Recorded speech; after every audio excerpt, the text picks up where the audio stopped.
Dejamos a un lado esos despidos que se contemplan en Goldman Sachs, según está adelantando el New York Times. Y atención, porque seguimos mirando a Goldman Sachs, en este caso por un informe que ha sacado en el que se titulaba Un camino lleno de baches hacia la recuperación. Forma parte ese título de la estrategia global de Goldman Sachs que vamos a analizar a continuación. Y lo hacemos con Javier del Valle, analista independiente. Javier, muy buenas. Muy buenas tardes, Marta. ¿Qué tal? Gracias por invitarme. Gracias a ti por esclarecernos también o ayudarnos a arrojar algo de luz a los pronósticos de Goldman Sachs, a esa estrategia global que está dibujando en estos momentos. Bueno, camino lleno de baches, no está nada errado en esa calificación, pero sí que me gustaría, Javier, porque Goldman da diversas claves y entre ellas una afirmación que hace es que todavía no hemos visto ese suelo en el mercado. Sí que me gustaría que nos hicieras un resumen de cuál es la estrategia global y luego te pregunto algunas dudas que me han ido surgiendo mientras iba analizando el informe. Vale, Marta, bueno, si ves que me enrollo, me cortas cuando quieras, pero resumiendo, era un informe muy extenso, son unas 50 páginas, cualquier persona que lo quiera leer puede acceder al Insights de Goldman Sachs y está disponible para todos los que quieran leerlo. Y básicamente lo primero que hay que entender es cómo se estructura un mercado bajista, ¿no? Si entendemos que lo que hemos visto a partir de ahora es un mercado bajista, pues tenemos tres tipos que pueden ser o estructurales, o cíclicos, o event driven, que sería destacado por un evento. Ejemplo, un event driven podría ser lo que tuvimos durante el COVID, una especie de cisne negro que nadie se espera, lo que hace que se genere un riesgo de cola muy alto y empiecen coberturas, empiece el pánico y eso desate sobre las diferentes activos en toda la bolsa, ¿no? Por otro lado, tenemos tema estructural. Estructural serían los peores mercados bajistas, ya que suelen formarse cuando hay unas burbujas donde hay mucho apalancamiento, hay mucha deuda y se genera una burbuja muy grande en el sistema. Esto lo vimos en la Great Financial Crisis, en la gran crisis financiera que vivimos en 2008-2009. Y ahí sí que teníamos una burbuja, sobre todo en el tema de la subprime, en el tema de la deuda hipotecaria. Ahora lo que dice Goldman es que estaríamos en una especie de mercado bajista cíclico, ¿no? Que corresponde al ciclo, a la época en la que nos encontramos del ciclo, que va por fases, esas fases de expansión, esas fases de depresión, esas fases luego de recuperación, etc. Y ahora mismo pues lo categorizan como cíclico, sí que hay potencial riesgo de que sea estructural, pero creen que donde realmente estaba la burbuja era en ciertos activos únicamente, ¿no? Esa sobrevaloración solamente se encontraba en ciertas áreas de la economía, pero no lo ven como un panorama global. Repito, esto es lo que ha informado Peter Oppenheimer y su equipo de estrategas de Goldman Sachs, que ahora mismo pues ven un mercado cíclico, ¿no? Un mercado bajista cíclico. ¿Qué ocurre? Si nos fijamos aquí en la tabla que he puesto a continuación, pues tenemos todos los mercados bajistas, por si algún espectador quiere sacar captura de pantalla y guardárselo, y tenemos los tipos, ¿no? Tenemos una S para estructural, una C para cíclico y una E para eventual. Bueno, pues como vemos el de enero 2022, el 2022 sería cíclico hasta ahora, el de COVID sería eventual y lo que podemos sacar son las medias de retorno de qué tipo de mercado bajista genera cada cosa, ¿no? Por ejemplo, si lo vemos en esta gráfica se ve mucho mejor y se va a entender más fácil. Como vemos, la tabla de la izquierda nos muestra la media de caídas en los diferentes mercados bajistas, estructural, cíclico y eventual. Como vemos, el estructural es el peor. El cíclico y el eventual tienen la misma magnitud de caída, lo que pasa que la duración es diferente. Por ejemplo, estructural tiene una duración muy grande, mientras que el cíclico estaría entre una media entre eventual y estructural. Y luego los eventuales tienen una duración muy corta, y lo vimos durante el COVID también. Vimos que fue una caída muy grande, donde tenemos de hecho más volatilidad, la volatilidad es más alta en estos mercados bajistas eventuales, pero recuperan antes, ¿no? Tardan menos en recuperar, tardan menos en desarrollarse y la caída pues, es parecida a la de mercados bajistas cíclicos. Luego el tema de recuperación, pues obviamente cíclico está en una media entre estructural y eventual. Bien, ¿qué es lo que se ha propuesto Goldman haciendo todo esto? Esto es la historia de los mercados bajistas, es cómo se componen, la anatomía, podríamos decirlo, y ahora viene la pregunta y es ¿qué se hace Goldman? Y es vamos a analizar ciertos puntos para ver si estamos realmente en el suelo de este mercado bajista, si tenemos indicadores que nos muestran que ya estamos llegando al suelo o al final. Lo primero es un percentil de valoración. Las valoraciones son clave. Las valoraciones, cuando llegan a un punto muy atractivo, podemos estar cerca de ese final, ¿no? De ese final de ciclo bajista, e incluso puede ser una oportunidad interesante de cara a retornos a 12 meses, 24 meses, etc. Si nos basamos en el percentil que elabora Goldman, se basa en una media del ratios de valoración como el PER, el PB, en diferentes métricas, ya sea el trailing, ya sea a 12 meses, etc. Como vemos, el percentil ahora mismo está en el 47%, y si nos fijamos en la tabla de la izquierda, la que está más cerca de mi imagen, vemos los retornos esperados a nivel global una vez estamos en los diferentes percentiles. Como vemos, estamos ahora mismo en 47%, por tanto nos situamos en el percentil entre 40 y 50%. Los retornos, como ves, a 3, 6, 12 y 24 meses no son tan atractivos como cuando estamos en percentiles mucho más bajos. Cuando nos situamos en percentiles del 10-20%, pues a 12 meses tenemos retornos medios de hasta el 12%. Entonces, según Goldman, pues todavía no estamos en esa fase. De hecho, otro ratio de valoración que podemos mirar, que es muy conocido, es el Shiller PER o el CAPE, se denomina también, que ahora mismo pues estaría en torno a los 29 veces, 20 y pico veces actualmente. Si vemos esta tabla, nos permite sacar esa valoración del Shiller PER, a qué múltiplo estamos actualmente, y podemos ver cuáles son los retornos a 10 años anualizados. Como vemos, nos situaríamos más o menos por debajo del 5%, así que han bajado las valoraciones, sí, están un poco más atractivas de lo que estaban hace meses, pero según Goldman y según los estrategas del equipo de Peter Oppenheimer, pues todavía no estamos en niveles tan atractivos como para arriesgarse debido al riesgo que hay ahora mismo en el mercado.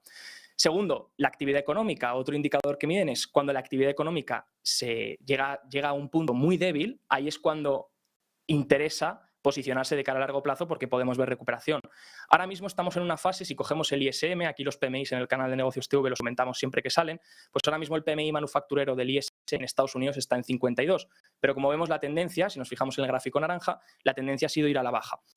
Entonces, estamos en la fase, si vemos las fases aquí del ISM, estaríamos en la tercera fase, tercera columna. La tercera columna, ¿qué nos muestra? Nos muestra que es desde el pico hasta 50. Estamos en ese momento, estamos bajando desde el pico que vimos en 2021, donde ya la economía estaba muy saturada, hasta camino a 50. Bien, ahí los retornos medios del S&P 500 pueden ser positivos, como vemos son positivos del 0,6%, pero no son tan atractivos. Y si bajamos de 50, empezamos a entrar en zonas de contracción y seguimos deteriorando, pues podríamos entrar en retornos medios negativos. Y esa es la fase a la que podríamos llegar. ¿Qué ocurre? Que una vez entramos en contracción, si es que entramos en contracción, una vez entramos en contracción y empezamos a ver recuperación, aunque sea mínima, y empieza a recuperar esos PMIs, ahí es la mejor fase y donde se generan los mejores retornos. Es esa fase que se denomina, y el equipo de Goldman denomina, la fase de esperanza, que es cuando vemos ciertos indicadores, aunque la economía siga muy mal y siga muy deteriorada, empezamos a ver ciertos indicadores que lo empiezan a hacer mejor. Como vemos, esa sería la columna de la izquierda, donde hemos visto la caída máxima en el nivel del ISM y luego vamos otra vez camino de 50. Y eso pues podemos ver que fue, por ejemplo, desde el COVID, pues vemos esta recuperación hasta 50, pues ahí los retornos medios se experimentan más altos en el S&P 500. Todavía no estamos en esa fase, por lo tanto seguimos en la que he marcado con una flecha amarilla. Y aquí, bueno, podemos ver si alguno quiere hacer captura, pues esto es los retornos, ¿no? Como vemos, cuando ya el PMI empieza a deteriorarse mucho, empieza a ir por niveles debajo de vamos a decir, por debajo de 42, más o menos, de 44, vemos que los retornos a 3 meses y a 12 meses empiezan a ser positivos. Mientras que esto el inversor lo puede usar también como un medidor de en qué fase podemos estar del ciclo, cómo desaturado está el ciclo ahora mismo y puede estar llegando a su fase final. Porque si nos empezamos a ver lecturas, como veíamos en 2021, por encima de 60 puntos, pues vemos que los retornos esperados a 3 y 12 meses suelen ser negativos porque estamos cerca de ese final del ciclo en este sentido, ¿no? Otro punto que dan es que, claro, el mercado suele hacer el suelo un poco antes de que la inflación haya llegado a su pico máximo. Por eso todo el mundo está intentando ver cuándo la inflación va a hacer el techo. Y ya se habla de techo de inflación, se habla de que ya va a bajar, etc. Y si es verdad, si la inflación sigue decelerando, será un punto positivo, pero todavía no hemos visto varios meses consecutivos. Por ahora hemos visto uno, veremos mañana el segundo dato y en función de eso pues podemos ir viendo esta variable cómo se comporta. Otra variable clave es que el suelo suele llegar cuando los intereses, tanto del 2 años como los Fed Fund Rates, los que decide la Fed, hacen tope, llegan a su tipo máximo. Sí que es verdad que los Fed Fund Rates son difíciles de medir porque la Fed va un poco actuando meeting by meeting, como han dicho, reunión tras reunión, decidiendo esos tipos de interés y van un poco ajustando en función de lo que vayan viendo en la economía. Bien, lo que sí que podemos observar es el 2 años, porque el 2 años cotiza en el mercado, es el interés que decide el mercado. Y el 2 años es el más ligado, vamos a decirlo, a los Fed Fund Rates, ¿no? Y el 2 años ahora mismo pues está en máximos. Una vez veamos descender este interés del 2 años, podremos empezar a pensar que la Fed puede haber llegado o a un tope y mantenerse ahí, o incluso si empieza la economía a deteriorarse, pues poder incluso reducir un poco, ¿no? Pero eso todavía estamos un poquito lejos, por tanto ese punto tampoco estaríamos todavía ahí. Y el cuarto, el mercado suele buscar un suelo cuando el sentimiento es muy negativo. El sentimiento hemos visto que sí, puede ser negativo, aquí tenemos una tabla de sentiment trader.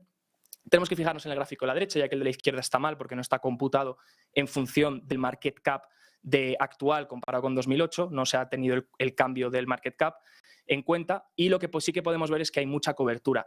¿Qué va a decir esto? ¿El sentimiento es muy negativo? Yo no creo que el sentimiento sea extremadamente negativo, sí que es negativo, hay gente que tiene miedo y ya se habla mucho en las noticias, etc., de varias noticias malas.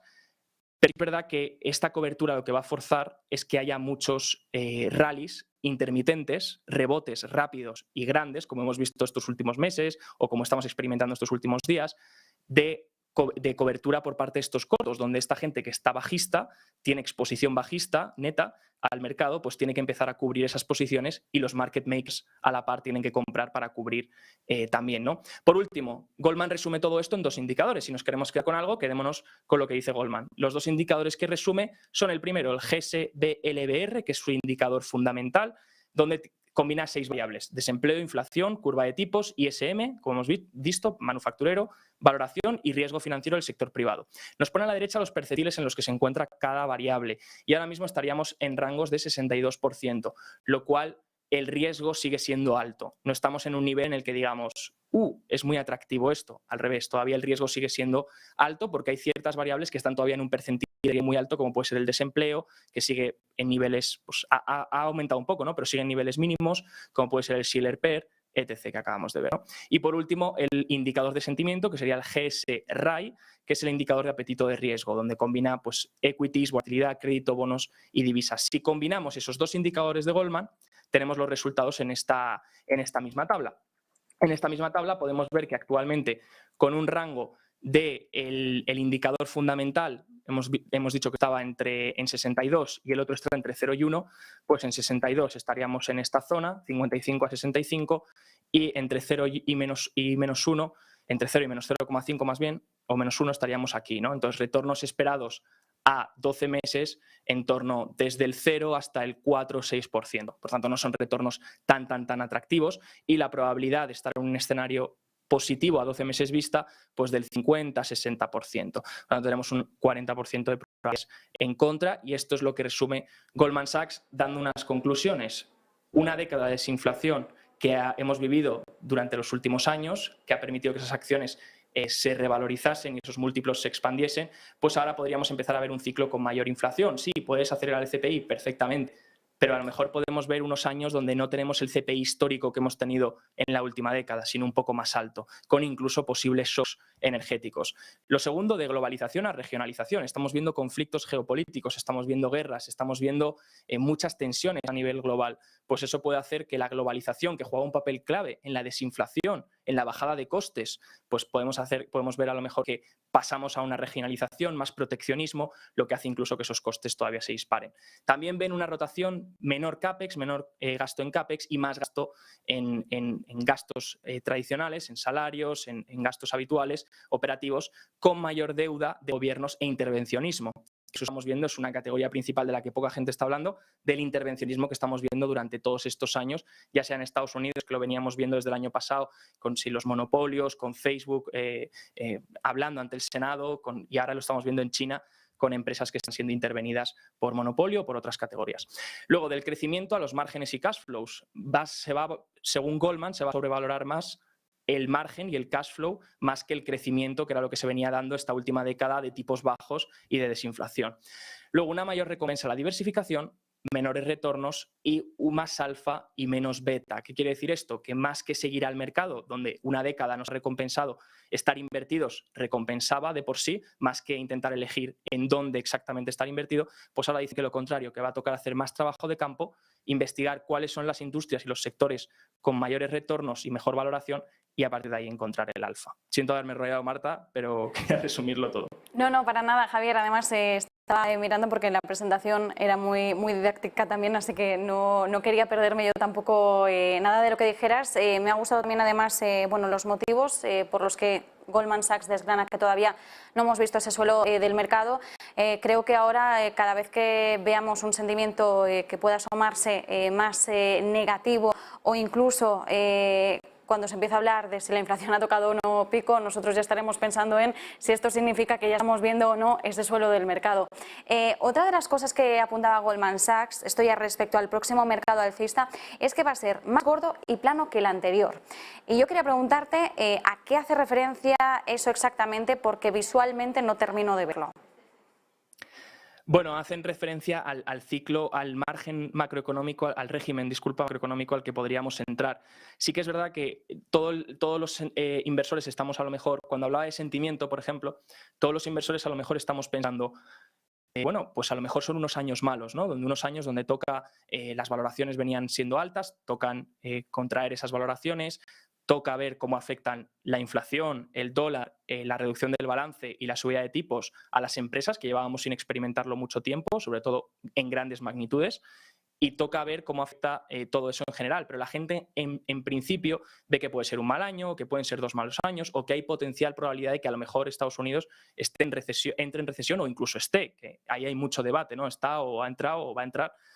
El caso es que lo que no se está considerando tanto es que podamos estar entrando en un régimen macroeconómico que sea completamente diferente al que veníamos viendo, ya que no sea simplemente un mercado bajista, que no sea simplemente una caída, sino que sea un nuevo régimen macroeconómico donde ciertos factores han venido para quedarse, han empezado este año y han venido para quedarse, y donde habrá que dar más importancia a ciertas cosas que no la tenían antes. Antes veníamos de una década donde las acciones de crecimiento lo han hecho muy bien, donde estar invertido en el mercado daba una rentabilidad interesante, incluso sin tener que buscar mucho alfa, sin tener que buscar esas industrias que mejor lo hacían o esas valoraciones más interesantes.